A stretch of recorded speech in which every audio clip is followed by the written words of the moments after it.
Alangkah gelap pagi itu, Jan. Ia keluar rumah pukul 5 pagi dan ditemukan mati 2 jam kemudian di bawah batang kelapa. Lalu kau berkata, "Berhenti meratap, Sari. Kau sama sekali tidak bersedih atas kematian suamiku. Kau hanya marah karena kematian itu mengoyak harga dirimu. Berhari-hari kau mengunjungi rumahku, duduk di pangkal tangga, mengasah kudu bermata tajam dan berkilat putih. Berkali-kali kau berkata, semua akan kubalaskan, Jan. Semua pasti kubalaskan. Aku tidak tahu bagaimana perasaan Jan. Aku tidak tahu perasaan orang yang sudah mati. Kalau aku bisa menemui rohnya sekali saja, aku pasti akan menanyakan segalanya. Pertama-tama, aku akan bertanya, siapa sebenarnya yang membunuhmu, Jan? Bajingan itu pasti saja seorang pengecut, bukan? Ia membunuhmu dari belakang, menusukkan senjata tajam, keris atau balau, tepat di kutupmu dan beberapa tujuan di bagian lain. Apa kau kesakitan waktu itu, Jan? Apa kau mengingatku saat sakit itu tidak bisa kau tahan lagi dan kau akan mati?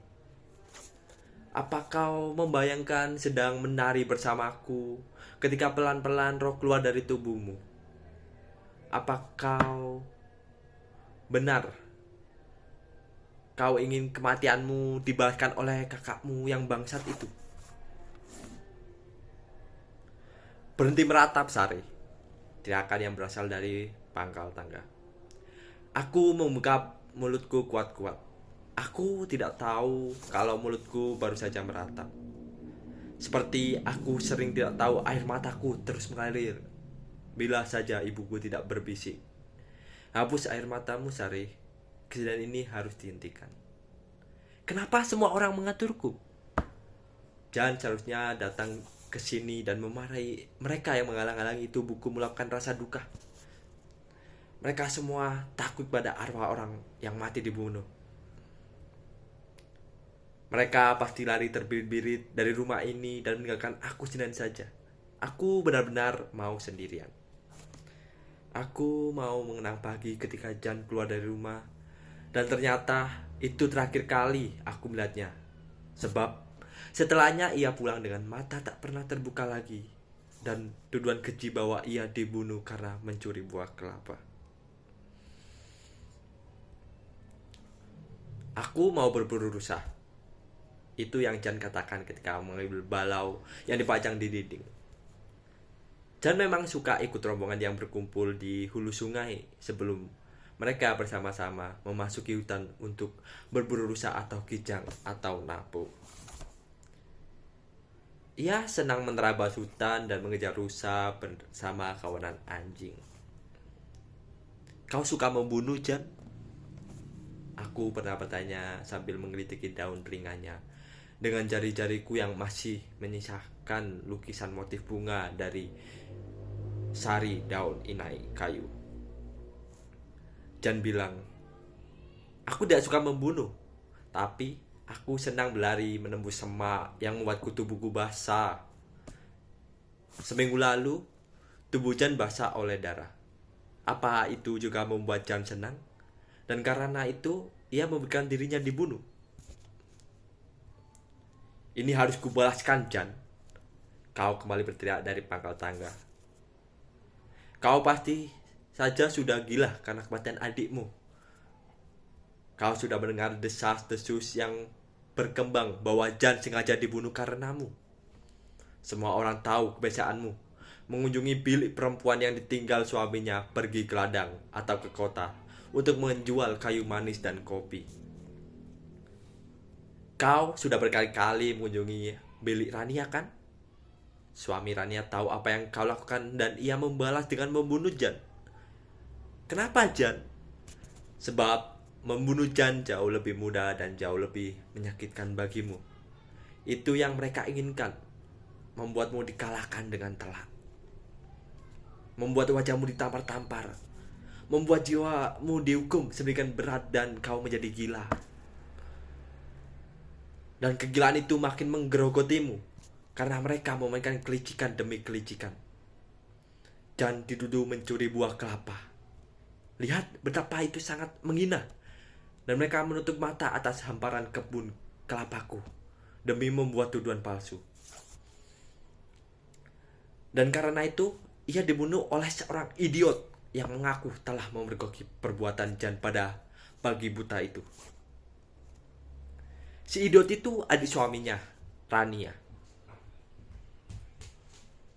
Tidakkah itu menusuk-nusuk jantungmu? Si idiot sudah ditangkap petugas. Tapi pembunuh yang sebenarnya ada di kampung ini. Mengamati keadaan yang memanas, mencuri dengan dengar pembicaraan yang beredar di tepi jalan atau tempat orang-orang berkumpul pagi atau sore hari, dan mengawasimu yang sesumbar bahwa nyawa harus dibalas pula dengan nyawa. Aku sungguh ingin ada Jan di sini. Jan yang menyukai hutan basah dan karena itu senang berburu rusa. Jan yang matanya seperti air dengan dasar yang hitam dan aku sering menjadikannya cermin ketika aku memeragakan gerakan tarian burung enggang. Sare, setiap kesedihan ada ujungnya, bisik ibuku. Tidak ada ujung bagi kesedihanku ini. Tidak ada ujung bagi kemarahan yang bergetar-getar dalam dadaku. Hanya Jan yang mengerti bagaimana aku sangat menderita. Tiap diganggu mimpi buruk dan kematiannya ini membuatku diliputi perasaan gelap. Sare berhenti meratap. Aku benar-benar muak mendengar suara itu. Tidak bisakah kau pergi dari rumahku? Kau tuntaskan dendammu itu tanpa perlu merecokiku. Aku tidak menginginkan apa-apa saat ini selain meresapi kehilangan dengan caraku. Cukuplah kau menghardiku dari hari ke hari demi menutupi kekosongan yang tengah melanda dasar hatimu. Aku sudah tak punya Jan lagi. Atau kau bisa mengembalikannya kepadaku? Ayo bawa Jan ke sini. Biar ku tatap matanya lama-lama. Biar ku sentuh kulitnya yang dingin. Biar ku katakan kepadanya tentang daun-daun basah di hutan selalu menunggu kedatangannya.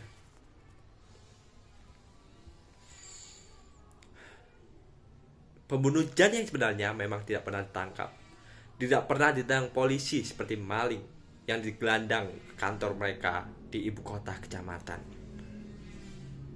Pembunuh Jan tetap pergi ke ladang, pergi ke kota untuk menjual kayu manis atau kopi, dan tetap bisa tertawa ketika bertemu orang di pinggir jalan. Kau pasti saja tidak bisa hidup tenang menyaksikan semua itu, bukan? Memang itulah yang mereka inginkan. Kau mati perlahan dengan cara menjadikan. Suasana panas memang sempat membuatmu punya harapan kematian. Jan bisa dibalaskan dengan cara yang sama. Kematian yang ditarik paksa bersama ujung balau yang memerah. Kau sudah membayangkan perang antar dua keluarga besar akan segera pecah. Perang yang akan meminta banyak kematian. Namun, kau lupa bahwa waktu bisa membuat segalanya mereda. Bahkan lebih cepat dari yang dapat kau bayangkan. Dan orang-orang memilih menyimpan dendam diam-diam. Begitulah watak kebanyakan orang. Orang di dusun ini. Dan kau lupa tentang itu? Tentang dada yang mudah terbakar dan mudah padam. Aku dan Jan sering membicarakan soal itu sambil tertawa. Dan apa kau punya dada seperti itu, Jan? Jan tidak menjawabnya. Tapi ia mengajakku menari bersama. Tarian burung enggang yang dulu sering kami peragakan di pinggir hutan tempat kami membuat janji bertemu. Aku dan Jan belajar tarian itu dari nenek Manea, seorang dukun yang menyunat semua anak perempuan di dusun itu. Dengan segala kenangan itu, apa aku bisa tidak meratapi kematian Jan? Jan, aku akan disunat. Itu membuatmu takut? Tidak, Jan. Tapi setelah sunat, aku sudah menjadi perempuan dewasa. Kau tidak boleh lagi mengajakku mandi telanjang. Jan tertawa lebar. Giginya ompong tiga. Haha. Jan masih tertawa. Namun, gigi Jan mengeluarkan darah. Darah itu memenuhi mulut Jan. Jan tidak lagi tertawa. Kenapa, Jan? Tanyaku panik.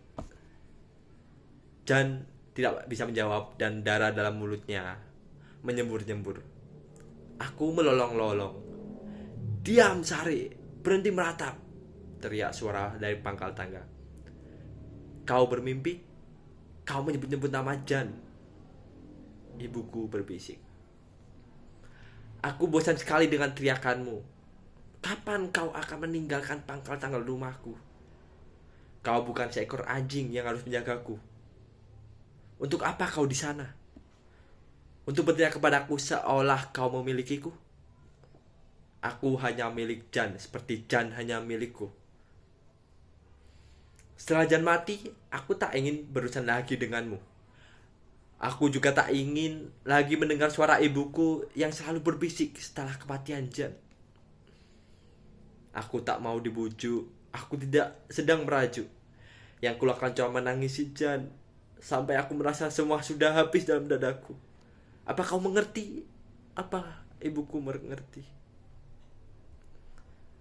Aku tak menghitung hari keberapa setelah kematian Jan.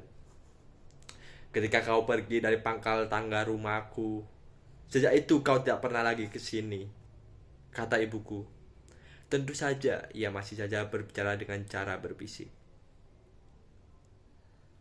Orang-orang mengatakan kalau kau sudah meninggalkan dusun celaka ini. Pergilah selamanya, kataku dalam hati. Kau sudah tentu tidak bisa lagi hidup di sini dengan kepala tegak. Pergilah selamanya. Aku tidak berharap kau kembali dan berteriak-teriak di pangkal tangga, membuatku marah dan malu. Biar aku sendirian yang benar-benar menangisi Jan. Biar kesedihanku abadi. Biar mataku ini saja yang akan terus menatapi pembunuh yang sesekali lewat di jalan di depan rumahku. Pembunuh itu kadang mengangkat wajahnya, tapi lebih sering menunduk. Aku akan membunuh itu berkali-kali dengan pandangan ini. Mungkin mataku tidak mematikan, seperti senjata yang mudah membunuh Jan. Tetapi aku tahu mataku bisa menembus jauh ke dalam hatinya, dan di sana titik kematian yang sesungguhnya. Rumah Kinoli 2016.